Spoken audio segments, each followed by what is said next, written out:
अस्सलाम वालेकुम रहमतुल्लाहि व बरकातहू। बिस्मिल्लाहिर्रहमानिर्रहीम। अल्हम्दुलिल्लाहि रब्बिल आलमीन वस्सलातु वस्सलामु अला अशरफिल अंबिया वल Mursaleen.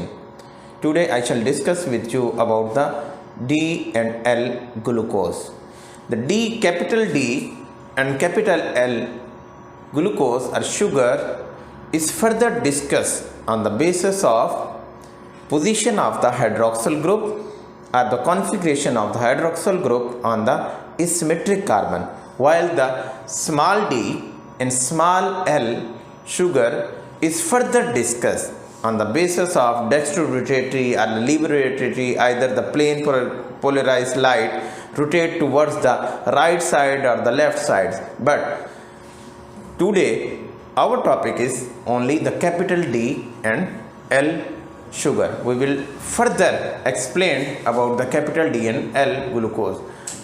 Let us we see the definition of the D and L sugar, because I shall tell you that this glucose is defined on the basis of hydroxyl group. The monosaccharide, for example, glucose is a monosaccharide. The monosaccharide differ in the position of the hydroxyl group on the fastest or last asymmetric carbon from aldehyde or keto group. If the hydroxyl group on the last or the fastest asymmetric carbon from the aldehyde or the keto group, from the aldehyde or keto group on the right side is called capital D sugar. If on the hydroxyl group on the left side is called L sugar. इसको मैं बड़े सादा लफ्ज़ों में आपको बताना चाहूँ कि ऐसा मोनोसैकेराइड जो या तो कीटो हो या एल्डिहाइड हो। फॉर एग्जांपल कीटो है, एल्डिहाइड है तो उसका कार्बोनाइल ग्रुप कार्बन नंबर 1 पर, और अगर कीटो है तो उसका कार्बोनाइल ग्रुप कार्बन नंबर 2 पर होगा।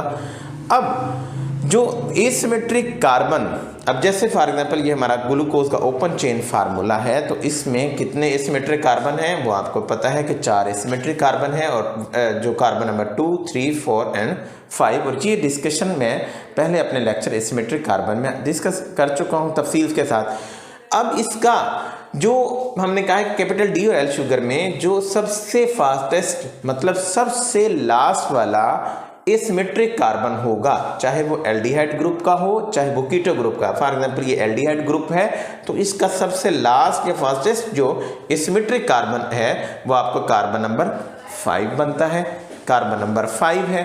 तो हमने क्या कहा कि कार्बन नंबर 5 मतलब कार्बन नंबर 5 हम उसको याद ये नहीं करेंगे कि कार्बन नंबर 5 पर ही हमने सिर्फ डिफाइन ये करना है कि फास्टेस्ट जो लास्ट एसिमेट्रिक कार्बन होगा चाहे कीटो से चाहे एल्डिहाइड से, तो अगर उसके राइट साइड पे क्या होगा हाइड्रोक्सिल ग्रुप, तो हम उसको क्या कहेंगे कैपिटल डी ग्लूकोज। अब ये देखें कि राइट साइड हमारी ये है, ये राइट साइड है, ये राइट साइड है और ये लेफ्ट साइड है। अब आप देखें कि यहाँ पर जो आपको नजर आ रहा है हाइड्रोक्सिल ग्रुप ये लेफ्ट साइड पर है, ये राइट साइड है, तो हम इसको क्या कहेंगे, हम इसका नाम देंगे एल ग्लूकोज। एल ग्लूकोज इसका नाम है, क्यों कि इसके हाइड्रोक्सिल ग्रुप आखिरी एसिमेट्रिक कार्बन पर लेफ्ट साइड पर था। इसमें क्या था, आखिरी एसिमेट्रिक कार्बन हमारा कार्बन नंबर 5 बन रहा था, उसमें हाइड्रोक्सिल ग्रुप राइट साइड पर था, जिसकी वजह से इसको नाम दिया गया डी ग्लूकोज। और ये एक दूसरे के डी ग्लूकोज और एल ग्लूकोज एक दूसरे का एनेंशियोमर भी हैं। एनेंशियोमर की तफसील भी मैं प्रीवियस लेक्चर में बता चुका हूँ। फॉर एग्जांपल हमने इसके यहाँ पर सामने इसके क्या मिरर रख दिया, तो मिरर रखने के बाद आप देखेंगे कि दोनों का स्ट्रक्चर बिल्कुल सेम है, बिल्कुल सिमिलर है, मगर हमने कहा था कि हाइड्रोक्सिल ग्रुप की कॉन्फ़िगरेशन चेंज होगी। मिरर इमेज में सिर्फ क्या होगा कि एक पोजीशन पर जाकर क्या है, वो भी कौन सी पोजीशन पर आ रहा है, डी ग्लूकोज और एल ग्लूकोज में एनेंशियोमर में, कि कार्बन नंबर 5 पर, ये देखें राइट पर, और यहाँ राइट पर क्या है हाइड्रोक्सिल ग्रुप मौजूद है, यहाँ पर हाइड्रोजन है, यहाँ पे लेफ्ट पे हाइड्रोक्सिल और यहाँ पे लेफ्ट पर हाइड्रोजन है। ये चेंजेस हैं, तो ये एक दूसरे के एनेंशियोमर भी हैं। तो ये हमारी तफसील थी कि डी कैपिटल डी और कैपिटल एल ग्लूकोज किसको कहते हैं। इस वक्त के लिए